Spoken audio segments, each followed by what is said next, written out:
Hello students, this is Anil Kadle here. I will be dealing with lecture 2 in module 1.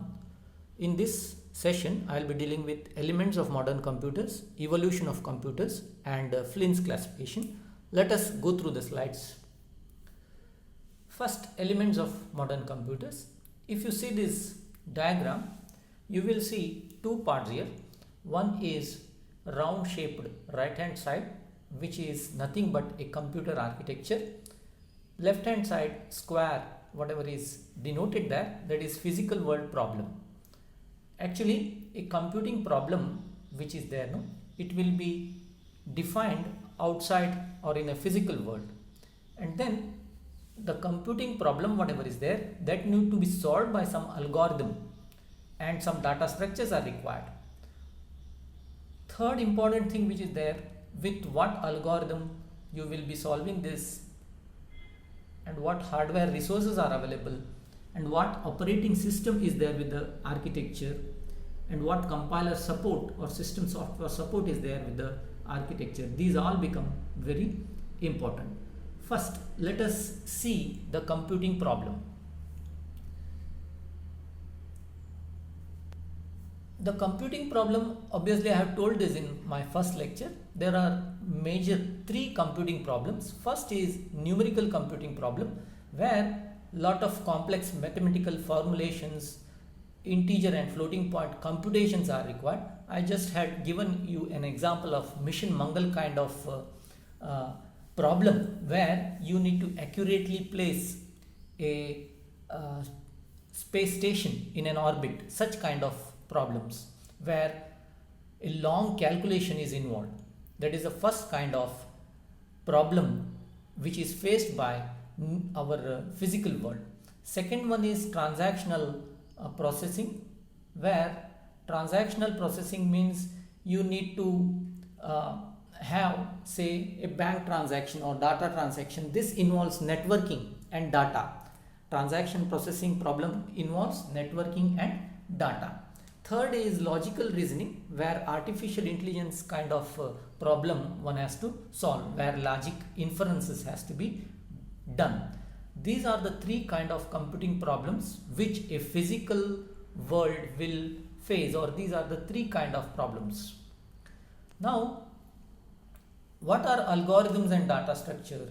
See, algorithms are logics or the programs which you are writing, logics which you are writing, looking into the data structures so as to solve the problem. You understood what are the three kinds of problems: numerical problems, transactional problems, artificial intelligence kind of problems we are facing, isn't it? Logical reasoning problems.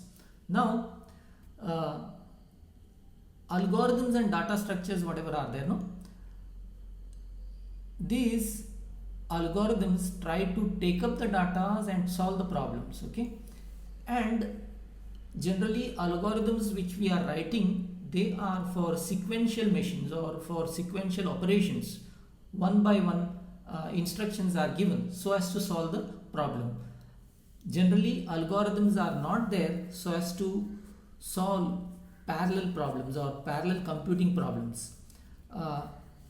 Generally, so as to write algorithms for solving parallel computing problems, we require interdisciplinary understandings. Interdisciplinary understanding. We need to understand different theorems like graphic theorem. Some experimentation understanding is required.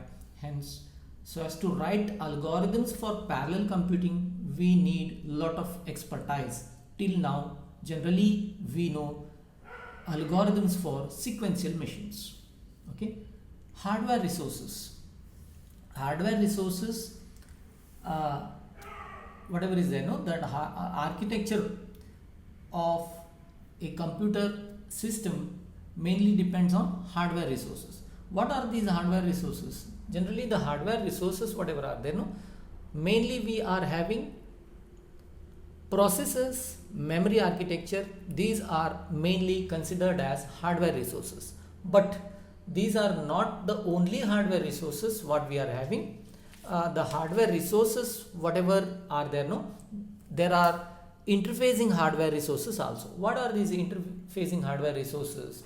See, interfacing hardware resources means we are having display, network adapters, voice to data converters, video processors, and say scanners. All these become interfacing hardwares.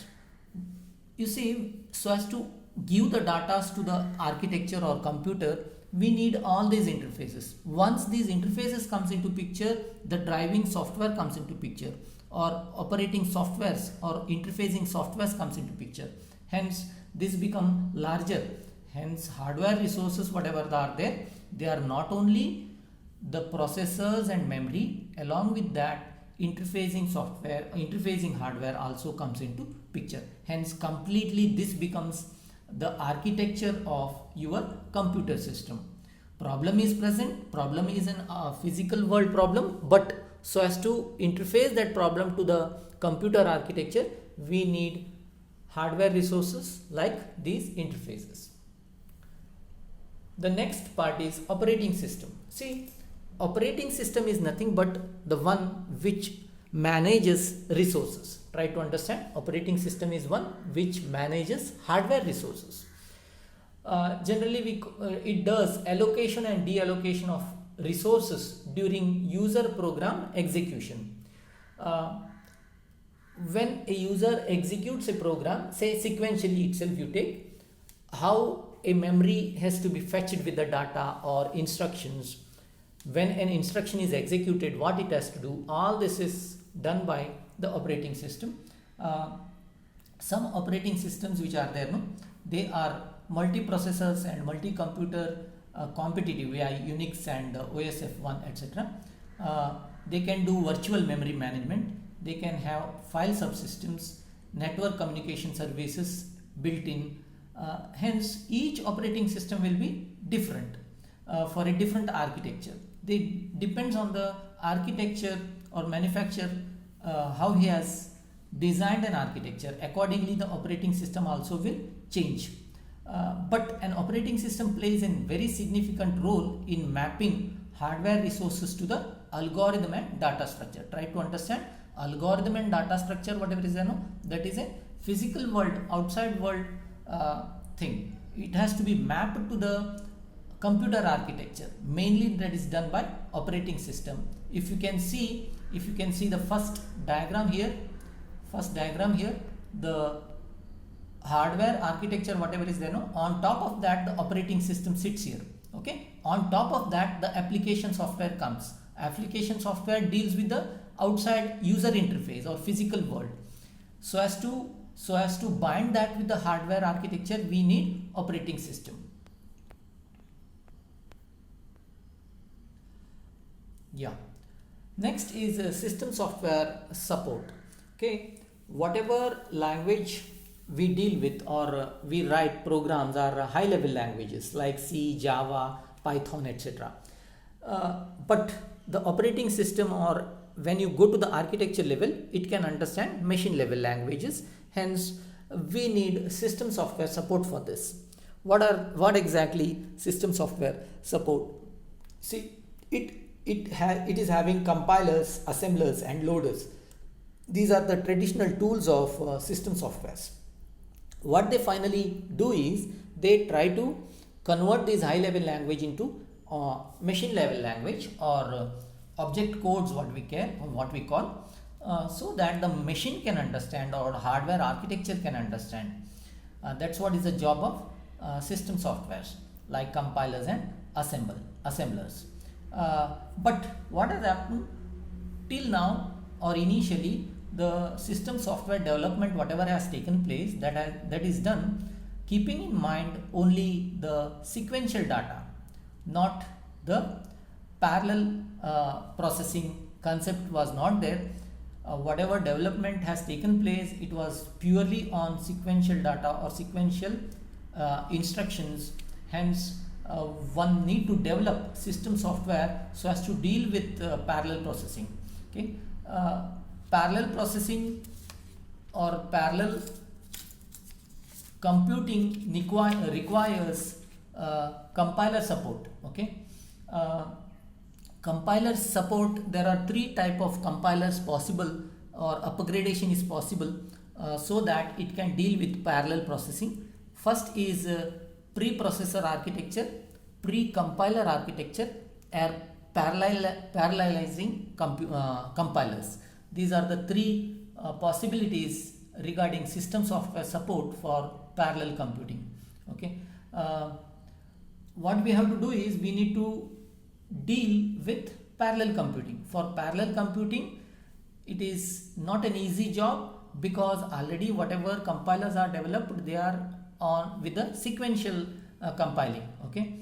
Hence, three major possibilities are pre-processor compiling, pre-compiler compiling, and parallelizing compilers. These are the three possibilities of having compiler support regarding parallel processing. What are these? We will see it in detail, okay, later coming chapters. Yeah, what is, I shall just briefly tell about compiler support possibilities. Pre-processor, that means when you are writing the program itself, what happens is you should write with a specialized library so that the program written itself becomes a parallel. Okay, parallel.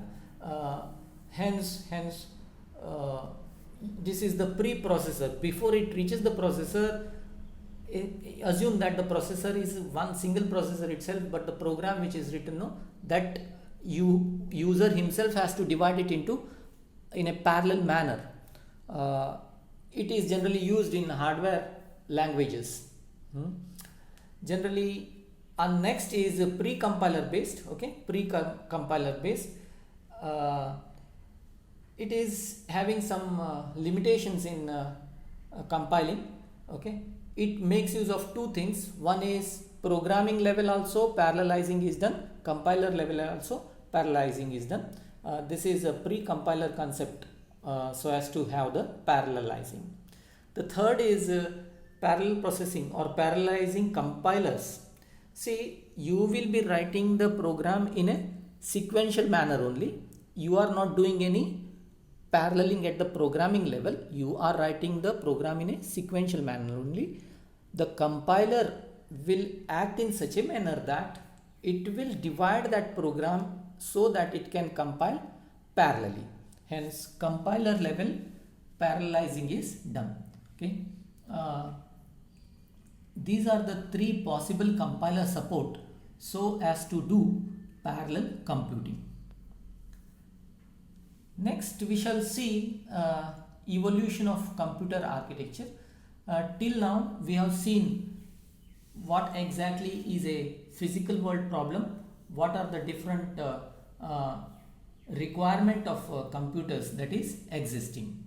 Okay. Now, let us go through evolution of computer architecture.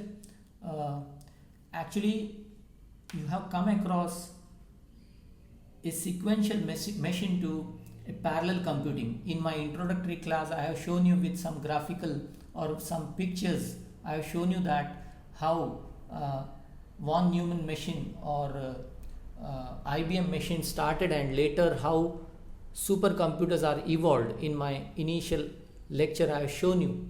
But let us see some evolution of computer architecture, how it has happened. Okay. Generally, it is told that architecture has gone through evolution rather than revolution change. What happens is one computer architecture takes some better performance from a previous architecture and it continues. Okay. Whatever good features of the previous architecture is there, that is continued to the next architecture and it is modified so as to better the performance. Now, starting from the von Neumann architecture, which was strictly sequential, today we will observe lot of parallel computing structures like look ahead and parallelism and pipelining structures we are observing today. That's what is the evolution, right from sequential execution to parallel execution. This is what is architecture of evolution. We started topmost scalar computing, or generally we call it as sequential computing, like von Neumann structure.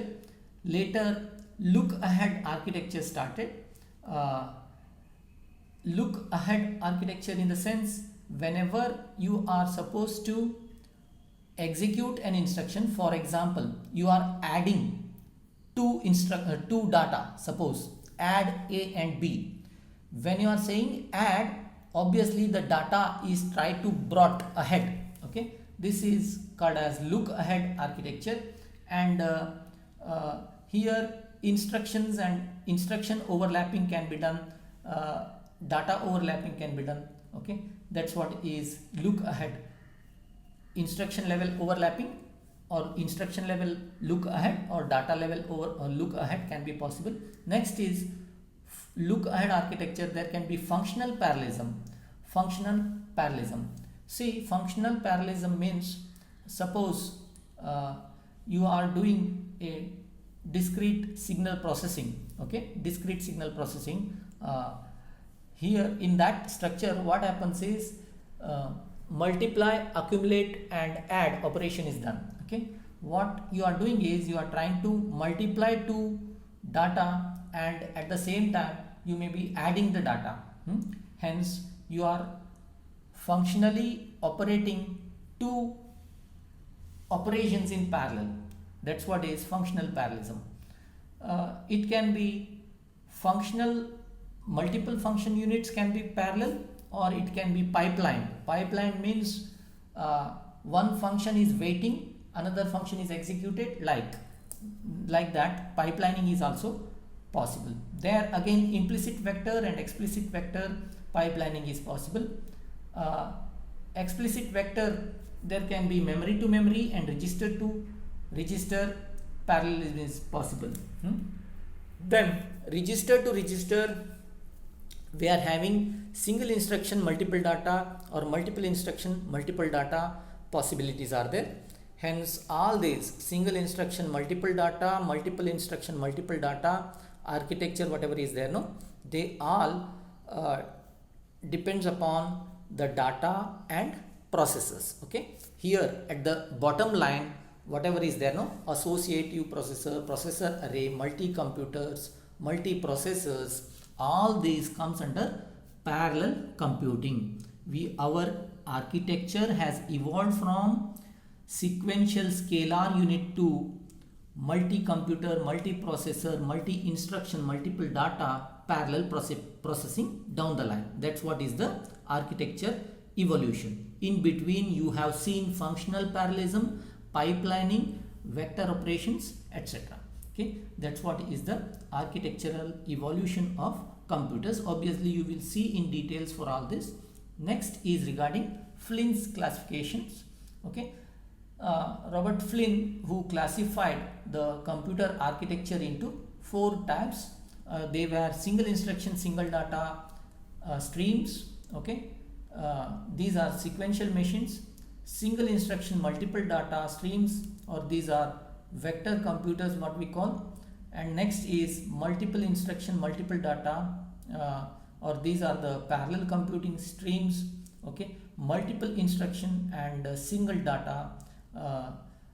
This is the 4th type of Flynn's classification. This is very simple actually. Flynn's classification is very easy to understand if you see this diagram. Okay, what this diagram says is there can be instruction stream which is single instruction or multiple instruction. Similarly, data, whatever is there, no, that can be single data or multiple data.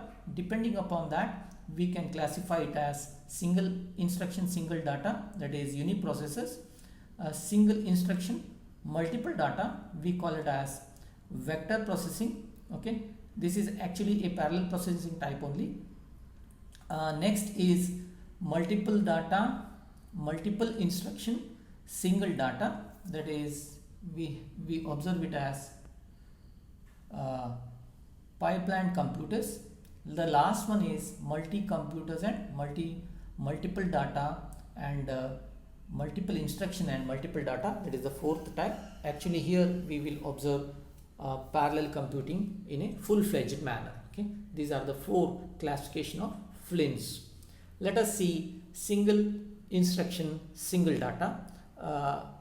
Here we observe that this is a simple uniprocessor architecture where you will observe control unit, processor unit and memory unit. Okay, these are the three: control unit CU, processor unit PU, or memory unit MU. In this single instruction single data, a single instruction is executed. Memory unit gives a single instruction. Instruction stream comes to control unit. Control unit gives this instruction stream to processor unit. Processor unit executes. For example, add A with accumulator. Add A. When add A comes into picture, first it understand, execute the instruction add, and then A or B. That B data comes from memory unit after it executes the instruction. Hence, one instruction and one data executed sequentially. Hence, this is the initial sequential data machine, whatever is there, single instruction single data. Next is single instruction multiple data. See, single instruction multiple data processor, whatever is there, here you can see a one instruction is given, but that same instruction is operated with different data streams. You can see, okay, data obviously comes from memory units. What kind of operation is this? There are multiple datas, only one instruction.